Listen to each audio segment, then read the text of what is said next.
बिहार विधानसभा चुनाव का रण अब धीरे धीरे भावनात्मक मुद्दों की तरफ शिफ्ट हो रहा है। भावनात्मक यानी ऐसे मुद्दे जिससे राज्य की बड़ी संख्या खुद को जोड़कर देखती है और जिसका प्रभाव बेहद व्यापक है। ऐसा ही एक मुद्दा है स्थानीयता यानी डोमिसाइल का मुद्दा। बिहार में महागठबंधन के सबसे बड़े नेता और संभावित तौर पर मुख्यमंत्री का चेहरा तेजस्वी यादव ने सार्वजनिक सभा में ऐलान कर दिया कि अगर राजद सत्ता में आता है तो वे राज्य में 100% मूल निवासी नीति लागू करेंगे। इस शब्द पर हम आगे गौर करेंगे और बताएंगे कि आखिर 100% मूल निवासी नीति यानी 100% डोमिसाइल पॉलिसी क्या है। लेकिन उससे पहले समझिए कि तेजस्वी यादव ने क्या कहा। पटना में राजद ने युवा चौपाल आयोजित किया था। इसमें तेजस्वी यादव बोलने के लिए पहुंचे थे। उन्होंने युवाओं से संवाद करते हुए पूछा कि क्या बिहार में मूल निवासी नीति होनी चाहिए। इस पर वहां उपस्थित युवाओं ने जोर से कहा हां। फिर तो तेजस्वी यादव ने घोषणा की और कहा कि हम राज्य के युवाओं के हितों की रक्षा के लिए 100% मूल निवास नीति लाएंगे। इस तरह बिहार में स्थानीयता और स्थानीय नीति को लेकर एक नई बहस शुरू हो गई। अब चूंकि इससे एक बड़ा वर्ग प्रभावित होता है, काफी लोग का इससे जुड़ाव है, इसलिए यह बेहद संवेदनशील हो जाता है। किसी भी राज्य को आप देख लीजिए, स्थानीयता का मुद्दा बहुत ही संवेदनशील है, क्योंकि इसी के आधार पर आप कोई नौकरी कर सकते हैं, इसी के आधार पर आपको योजनाओं का लाभ मिलता है और भी कई तरह के सरकारी काम में आपकी स्थानीयता महत्वपूर्ण भूमिका अदा करती है। तो क्या वाकई बिहार में 100% मूल निवासी नीति लागू हो सकती है या किसी भी राज्य में 100% आरक्षण दिया जा सकता है? नियम और कानून क्या कहते हैं? अभी तक किस किस राज्य ने इस तरह का प्रयास किया है और नतीजा क्या रहा है? और अगर बिहार में किसी तरह यह नीति लागू हो जाती है तो इसका असर क्या पड़ेगा और किसे होगा असली फायदा? तो इन्हीं सवालों का आज की इस वीडियो में हम देने जा रहे हैं जवाब और बताने जा रहे हैं कायदे से आपको कि क्या है बिहार में 100% मूल निवासी नीति लागू होने की संभावनाएं और इसके आयाम। नमस्कार, हमारा नाम है आकाश आनंद और आप देखना शुरू कर चुके हैं बिहार की राजनीति का सबसे सटीक, सबसे विस्तृत विश्लेषणात्मक कार्यक्रम जिसका नाम है सियासी कहानियां। सबसे पहले समझते हैं कि 100% मूल निवासी नीति आखिर क्या है।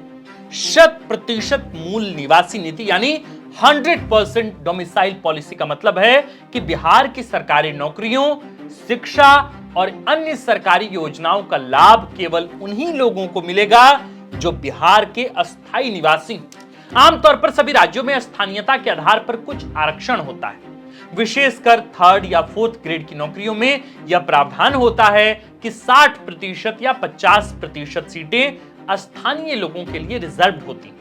अगर यही आंकड़ा 100% कर दिया जाए तो यह 100% स्थानीय नीति कहलाएगी, यानी सिर्फ और सिर्फ बिहार के स्थानीय लोग ही नौकरी, शिक्षा या योजना आदि का लाभ उठा सकते हैं। अगर यह नीति वाकई बिहार में लागू होती है तो इसका सीधा फायदा बिहार के अस्थायी स्थानीय लोगों को मिलेगा। सीधी बात है कि बिहार की नौकरियां या योजनाओं या जहां भी यह नीति लागू होती है वहां सिर्फ बिहार के लोग की ही भर्ती होगी। अगर आपके पास बिहार का आवासीय प्रमाण पत्र नहीं है तो आप बिहार सरकार अंतर्गत नौकरियां नहीं पा सकते हैं, यानी बिहार के लोगों के लिए संभावनाएं बढ़ जाएंगी। लेकिन क्या यह संभव है? हम उदाहरण से इसे समझते हैं। बिहार के पड़ोसी राज्य झारखंड में ऐसी ही कोशिश की गई थी, लेकिन इसमें कई तरह के कानूनी अड़चन आए थे। देखिए, भारतीय संविधान का अनुच्छेद 16 भारत की सभी नागरिकों को सार्वजनिक रोजगार में सम्मान का अवसर प्रदान करता है, यानी देश के किसी भी हिस्से में रह रहे व्यक्ति को रोजगार का बराबर अवसर मिलना चाहिए। केवल स्थानीय निवासियों को प्राथमिकता देने वाली नीतियां इस प्रावधान के विपरीत मानी जाती हैं और इस तरह की नीतियों को समय समय पर चुनौती दी गई, चाहे वो कोर्ट में हो, चाहे वो राजनीतिक मंचों पर हो। झारखंड के केस में भी सरकार के इस फैसले को हाई कोर्ट में चुनौती दी गई थी, जिसके बाद कोर्ट ने हस्तक्षेप किया था और उस नीति को असंवैधानिक घोषित कर दिया था। न्यायालय ने माना कि ऐसी नीतियां संविधान के मूलभूत अधिकारों का उल्लंघन करती है और इसलिए उन्हें लागू नहीं किया जा सकता। झारखंड के केस में एक और समस्या थी, स्थानीयता की परिभाषा को लेकर, क्योंकि जिस भूमि सर्वे को स्थानीयता का आधार बनाने की बात हो रही थी वह राज्य में अलग अलग समय पर हुए। खैर, हम मूल बात पर लौटते हैं। झारखंड हो या कि बिहार या फिर देश का कोई भी अन्य राज्य 100% स्थानीय नीति लागू करने के संदर्भ में कानूनी अड़चनें आएंगी। अगर इस फैसले को कोर्ट में चुनौती दी जाती है तो संविधान के अनुच्छेद 16 के उल्लंघन के आधार पर इसे खारिज किया जा सकता है। दिलचस्प है कि अभी तक किसी भी राज्य में 100% स्थानीय नीति लागू नहीं है। यानी अगर ऐसा होता है तो बिहार इसे लागू करने वाला पहला राज्य होगा, लेकिन इसकी संभावनाएं बहुत कम लगती हैं। लेकिन कानूनी अड़चन इसे लागू होने देंगे? हमें तो ऐसा नहीं लगता। हालांकि तेजस्वी यादव ने उसी सभा में कहा था कि उन्होंने कानून के कई जानकारों से इस संबंध में बात की है और इसे भेदने का उपाय ढूंढ लिया है। तेजस्वी यादव का कहना है कि वे अगर सत्ता में आए तो वे 100% स्थानीय नीति लागू करेंगे और उसे कानूनी चुनौती नहीं दिया जा सकेगा। देखना होगा कि तेजस्वी यादव कैसे अपना वादा निभाते हैं और इसका काट वे कैसे ढूंढते हैं, लेकिन फिलहाल यह होता मुमकिन नहीं दिख रहा। बिहार में डोमिसाइल का मुद्दा आजादी के बाद से ही प्रासंगिक रहा है। 1950 और 1960 के दशक में राज्य में औद्योगिकरण और शैक्षणिक संस्थाओं की स्थापना के साथ ही यहां बाहरी राज्यों के लोगों का आगमन शुरू हुआ। उनमें से कई लोग यहीं रच बस गए। समय बीता और फिर सरकारी नौकरियों में प्रतिस्पर्धा बढ़ गई। निश्चित तौर पर इसका खामियाजा ऐसे लोगों को भुगतना पड़ा जो बिहार के हैं, लेकिन कंपटीशन इतना अधिक था कि वे नौकरी पाने में विफल रहे। इन्हीं कारणों से राज्य में स्थानीय नीति की आवश्यकता महसूस होने लगी।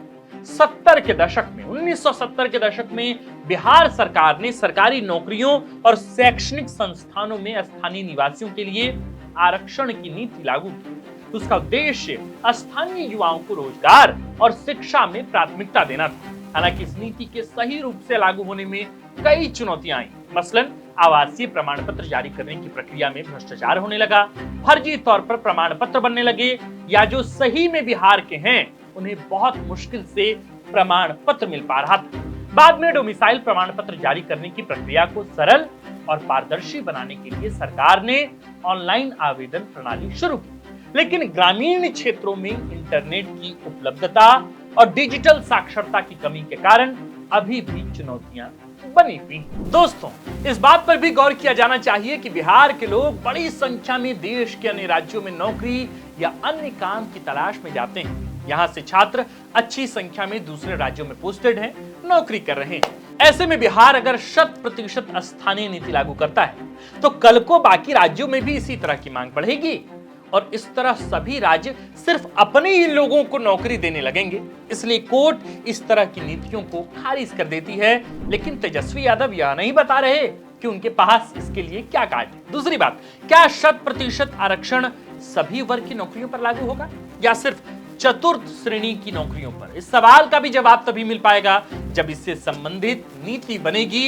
इस बात में भी कोई दो राय नहीं कि यह एक राजनीतिक बयान है जिसका फायदा राजद उठाना चाह रही है। हालांकि अगर राजद इसे अपनी घोषणा पत्र में शामिल कर लेती है तो इसका मतलब है कि राजद इस मुद्दे को लेकर सीरियस है, लेकिन फिर भी कानूनी अड़चन इसे इतना आसान नहीं होने देती। हमने आपको आज बताया कि बिहार में 100% मूल निवासी नीति के लागू होने की क्या संभावनाएं हैं और इसके लागू होने में क्या क्या कानूनी अड़चनें। साथ ही हमने आपको अनुच्छेद 16 के प्रावधानों के बारे में बताया और समझाया कि झारखंड में यह नीति क्यों लागू नहीं की जा सकती, या यूं कहें कि बिहार में इसके लिए क्या अड़चनें हैं। हम उम्मीद करते हैं आपको कि हमारा यह प्रयास अच्छा लगा होगा।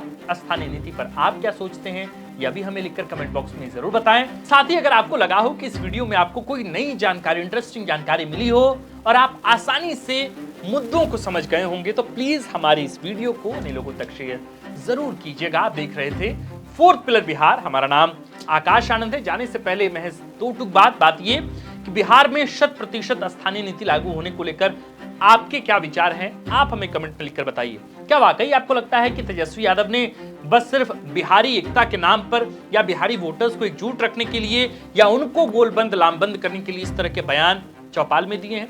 आपको क्या लगता है कि इसका असर चुनाव में जो लगभग नवंबर में होने जा रहा है आज से 8 महीने बाद, उसमें इन मुद्दों का कितना असर होगा?